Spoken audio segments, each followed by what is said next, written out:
Romanos, capítulo 16, versículos 1 e 2.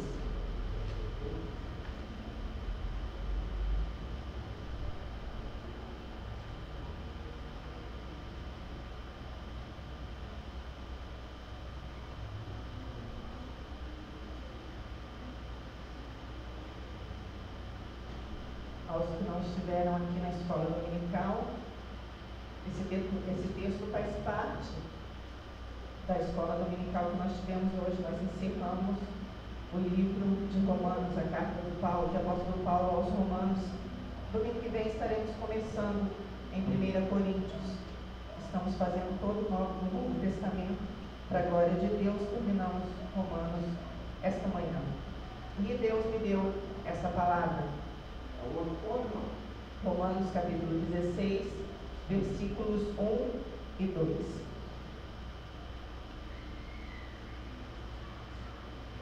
O versículo 16 todo é Paulo fazendo menção de nomes de pessoas que ele citou nomes e pediu para que os romanos fizessem algumas coisas por eles.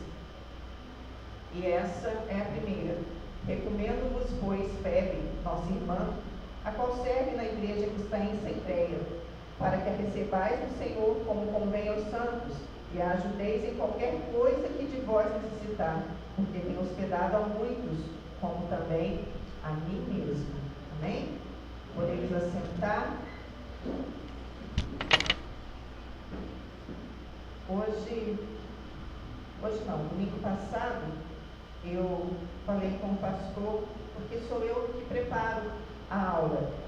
Não estamos fazendo com revista, estamos diretamente com a Bíblia. Então, a aula é preparada pessoalmente. Eu falei com o pastor,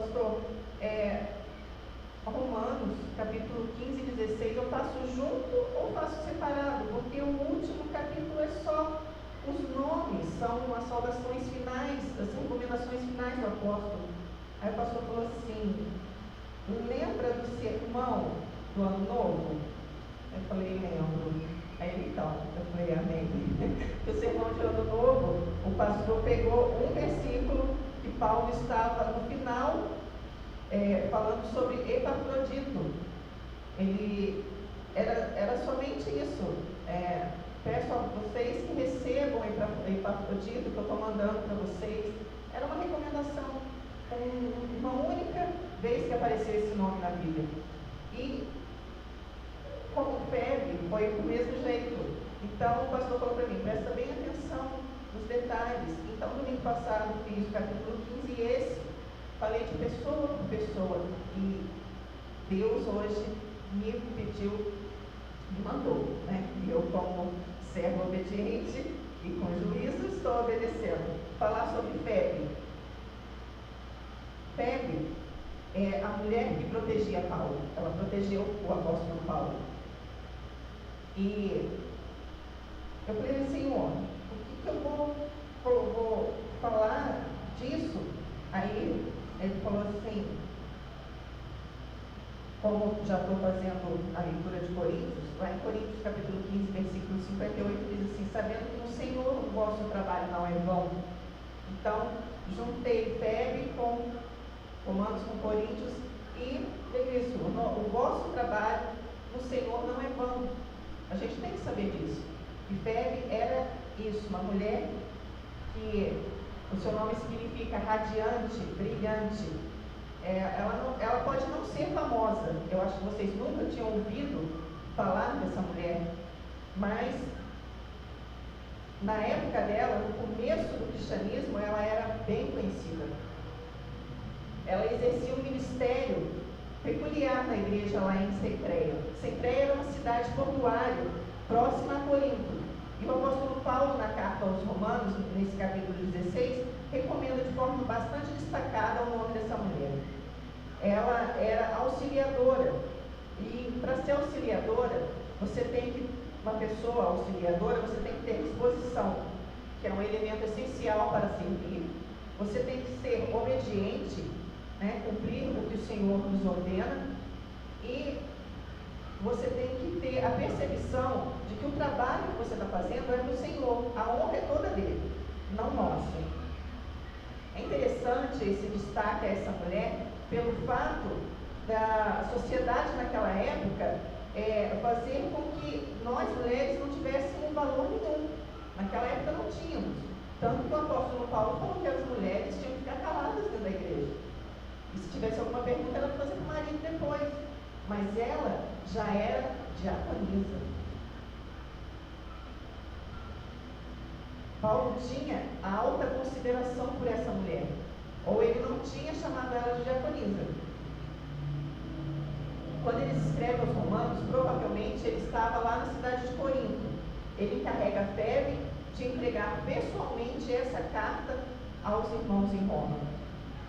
Veja só essa recomendação explícita: recomendo-vos a nossa irmã Febe, que está servindo a igreja de Cencreia. Mesmo aparecendo uma vez só, ela deixou a sua preciosa contribuição ao cristianismo. Dedicou-se, protegeu e auxiliou. Viveu o evangelho na prática. Que o exemplo de Febe nos inspire hoje a deixar que o cristianismo saia da teoria e vire prática na nossa vida. Só assim o mundo vai ser melhor e nós seremos mais felizes. Ela é um modelo para essa nossa geração. Essa carta que nós estudamos durante essas 16 semanas,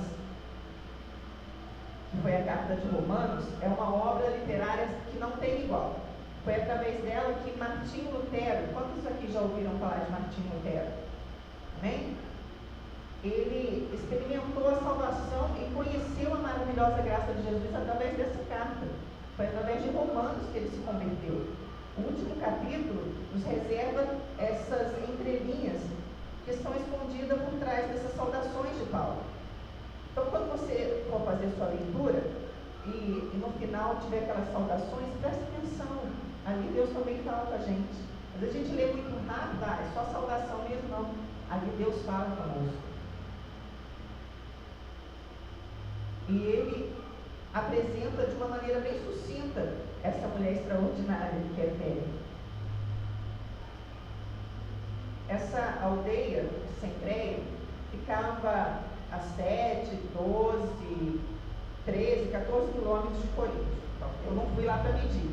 E essa bagunça toda aqui de quilometragem é porque eles não concordam muito. Uns falam 7, outros falam 12, outros falam 13, outros falam 14.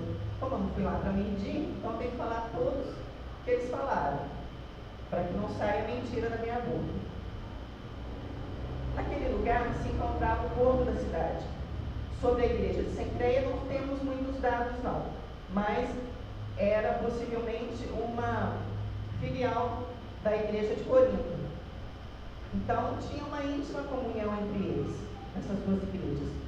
Sobre Febe também as informações são poucas. Ela foi a portadora dessa epístola aos Romanos e o que o apóstolo Paulo fala dela, né? Ela tem sido amparo de muitos, protetora de muitos, como ajudadora. No grego, essa palavra significa patrocinadora. Esse termo é utilizado para algum representante legal do governo humano, do governo romano. A ideia que fala de Febe aqui é demonstrar que ela tinha ajudado e protegido muitos crentes, os mais fracos, ensinando e provendo as suas necessidades físicas. Também havia cuidados de enfermos e ajudando a mulheres crentes em seu trabalho na igreja, tendo sido assim de grande ajuda aos crentes naquele lugar, em qualquer localidade onde ela se encontrava nas suas andanças. A palavra patrocinadora indica também que ela utilizava os seus recursos materiais a fim de servir a igreja e se esforçava por andar por diversas localidades, sobretudo em Cencreia. O mínimo que se poderia fazer agora por essa mulher tão maravilhosa é preparar uma recepção cristã digna de alguém tão especial. E era isso que Paulo estava pedindo. De acordo com o comentário hebraico do Novo Testamento que eu li, ela foi chamada Shamash, a pessoa que cuida das tarefas práticas do dia a dia relacionadas ao andamento da igreja. O equivalente no grego a diácono, que pode ser entendido aqui como sentido de servo, de obreiro, no sentido geral, como normalmente nós vemos no Novo Testamento. Mas há uma boa razão para se pensar nesse exemplo, é um termo técnico que indica alguém ordenado a um ofício, reconhecido na congregação e cujo dever é cuidar das questões práticas, como ele ordenou, como foi ordenado a eles em Atos 6. O notável é que essa mulher ocupava um ofício muito importante na congregação, mas o termo diácono é uma conotação masculina, não feminina. Febe era um diácono, não uma diaconisa, como algumas versões traduzidas para o português colocam. Se a gente vê, se vocês puderem ver comigo, primeira carta a Timóteo, 1 Timóteo, capítulo 3.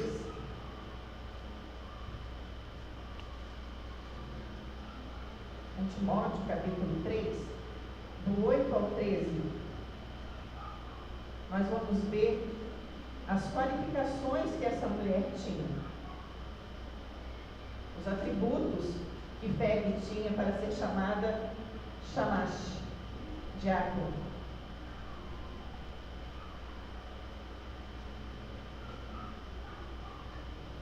Está escrito assim: da mesma sorte os diáconos sejam honestos.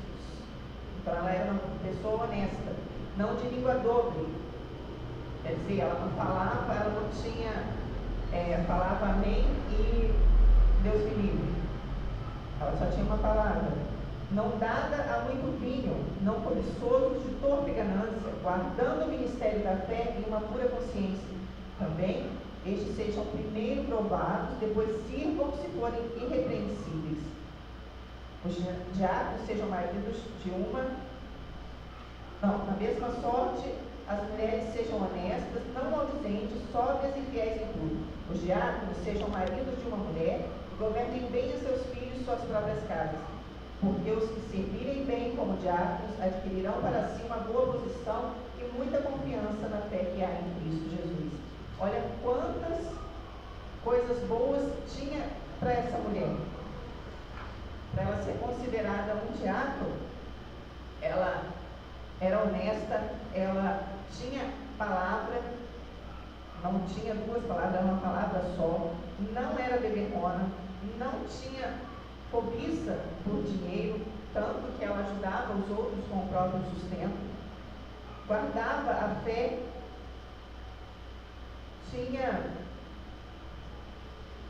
era irrepreensível no serviço dela, não era maldizente, era sóbria e fiel em tudo e governava bem a sua própria casa. Como eu disse, naquele tempo as mulheres não tinham muita expressão. Então, Febe era uma mulher destacada naquele tempo, sendo, portanto, digna de ser mencionada de maneira tão surpreendente nessa carta. Ela marcou aquela geração com seu serviço a favor de outras pessoas. Dessa forma, o próprio apóstolo Paulo se encarrega de escrever a seu respeito, enviando uma solicitação de amparo e apoio aos serviços que ela estava prestando. Aí, nós tiramos lições com essa mulher tão especial. A primeira lição que ela nos deixa é a sua disposição em romper barreiras, como ela rompeu na sua época. Febe viveu um mundo completamente diferente do nosso. Naquela época, a mulher apresentava convencionalmente uma postura bem diferente de nós, das mulheres atuais. Primeiro, que na maioria dos lugares ela não podia se auto-representar. Precisaria de um marido ou de um parente para fazer isso por ela. Segundo, ela não podia ter propriedades, não poderia se manifestar em público. E em muitas igrejas não poderia nem se expressar. Essa não era uma regra geral para todos os lugares, mas valia em muitos deles, na maioria deles. Alguém talvez chame isso de preconceito. No nosso tempo, isso é preconceito, é machismo, que a gente fala. Eu diria que não é um costume daquela época. Cada época teve o seu. Vivemos num mundo pós-moderno, onde nós, mulheres, temos uma postura bem diferente. E para entender bem a grandeza dessa mulher, é preciso olhar para esse lado, que ela teve que enfrentar para ser reconhecida como um diácono na sua igreja. Martin Luther King, que era um pastor batista, é um grande exemplo disso, de romper barreiras. Em 1963, ele conseguiu que mais de 200 mil pessoas marchassem com ele para o fim da segregação racial lá em Washington. As leis segregacionistas humilhavam os negros, colocando em posição de inferioridade diante dos brancos. A luta de King levou os negros a conquistarem a posição de igualdade. Se queremos vencer em alguma área, temos que ter disposição de romper as barreiras que se põem diante de nós. Talvez quebrar paradigmas que dizem que não podemos e até mesmo lutar contra leis injustas, se assim for preciso. Agostinho disse: uma lei injusta não é uma lei. Portanto, não deve ser obedecida. A partir do pensamento de Agostinho, Martin Luther King assumiu a postura de romper a barreira da própria lei de maneira não violenta para socorrer o seu povo. E isso nós podemos fazer também. Quais as barreiras que nós precisamos vencer? Não podemos nos dar por vencidos diante de uma situação que aparentemente não tem solução. Afinal de contas, nós cremos no Deus do impossível. Ele nos ajuda se a nossa causa for sincera e nossos princípios forem justos diante dele, ele vai nos ajudar. Amém? Segundo, que nós aprendemos com essa mulher, a sua disposição em servir. O apóstolo Paulo nos impressiona quando diz que ela mesma tem sido de grande ajuda a muitos, incluindo a ele mesmo.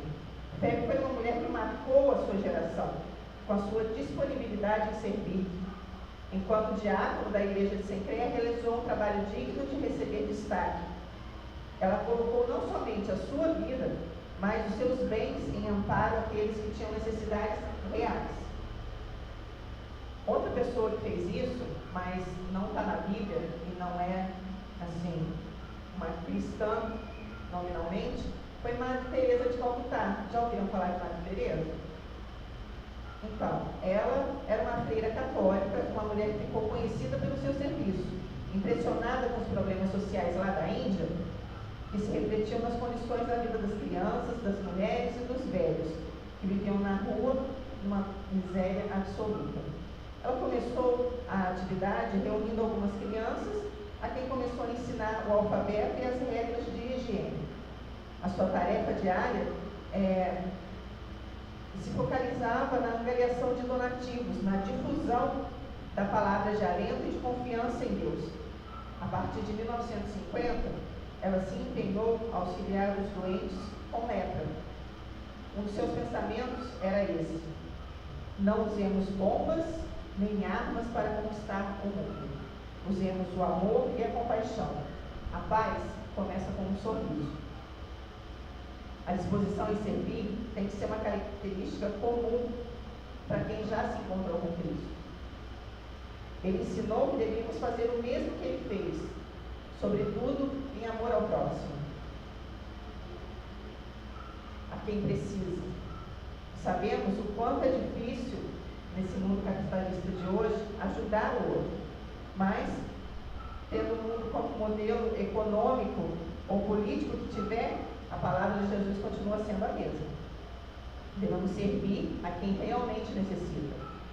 Febe nos ensina que quando cumprimos os princípios de Jesus, servindo o próximo, não tem como esse detalhe passar despercebido por Deus.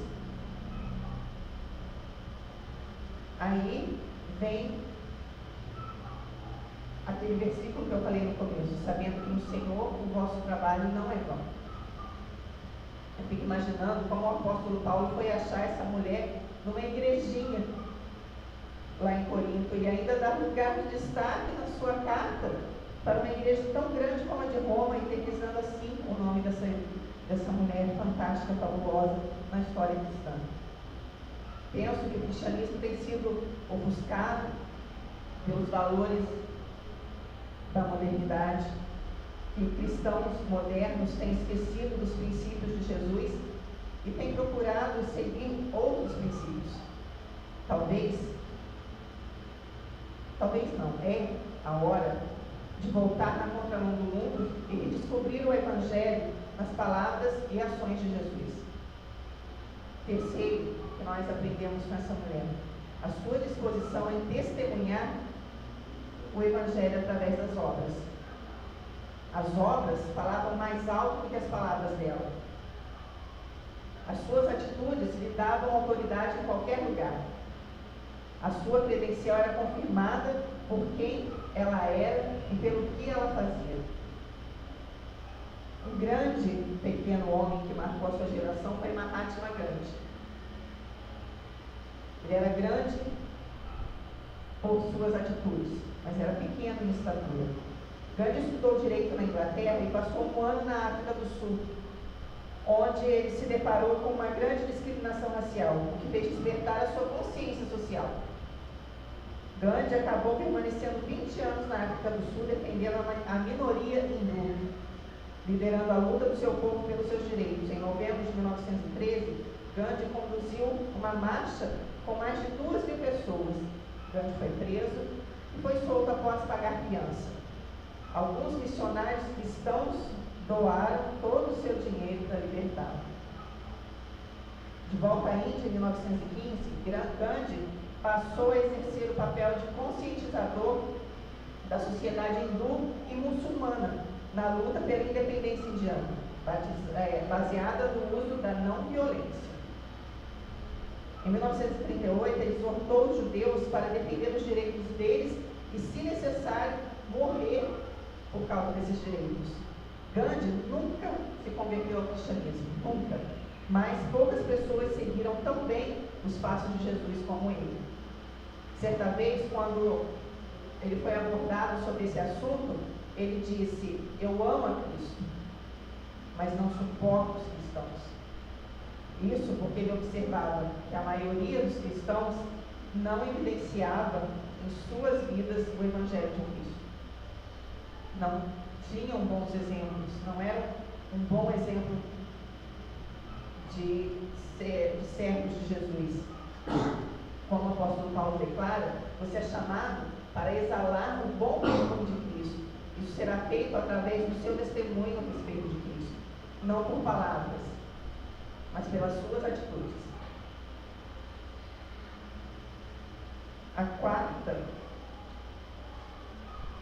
O quarto ponto que nós aprendemos com essa mulher é a sua disposição em encarar e superar desafios.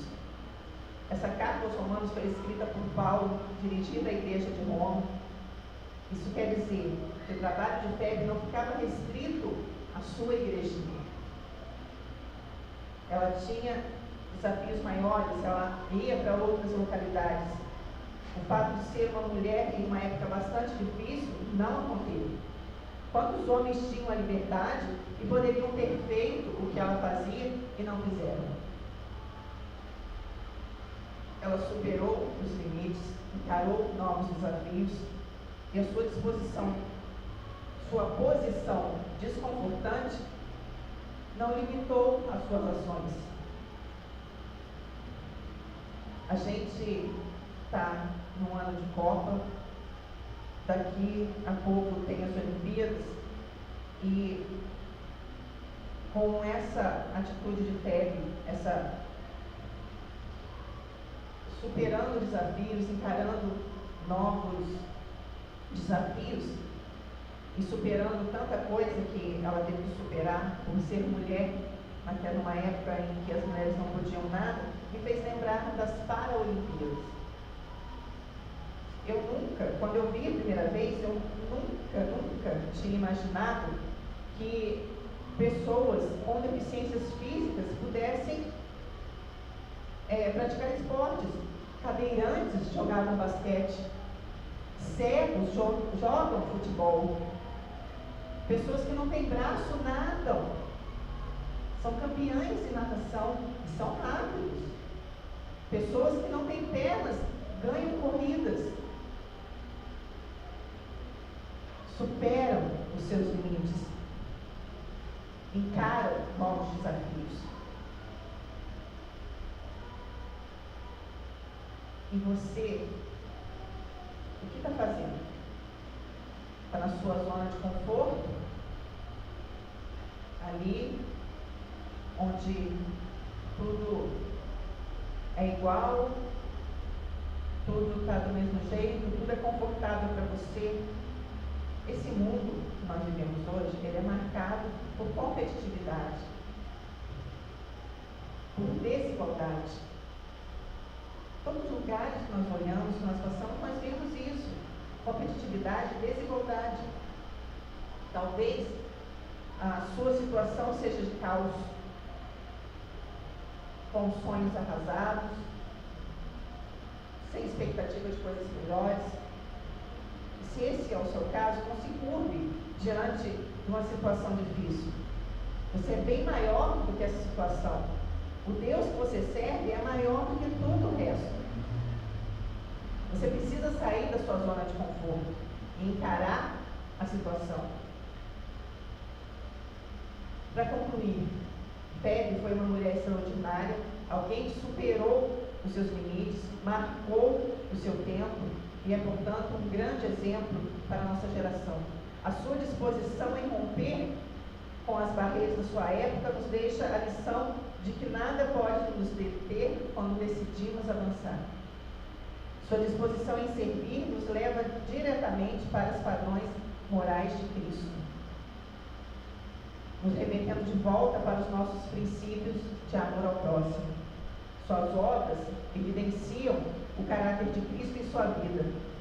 E sua disposição em encarar novos desafios nos desafia a romper com aquilo que nos prende ao nosso mundinho tão pequeno e confortável.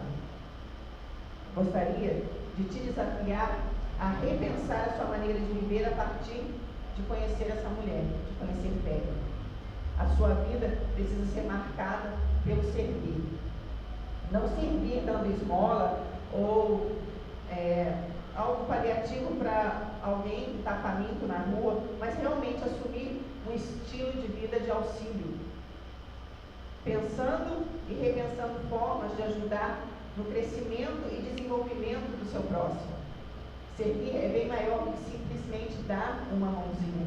Servir é ter o caráter de Cristo impresso em cada atitude sua.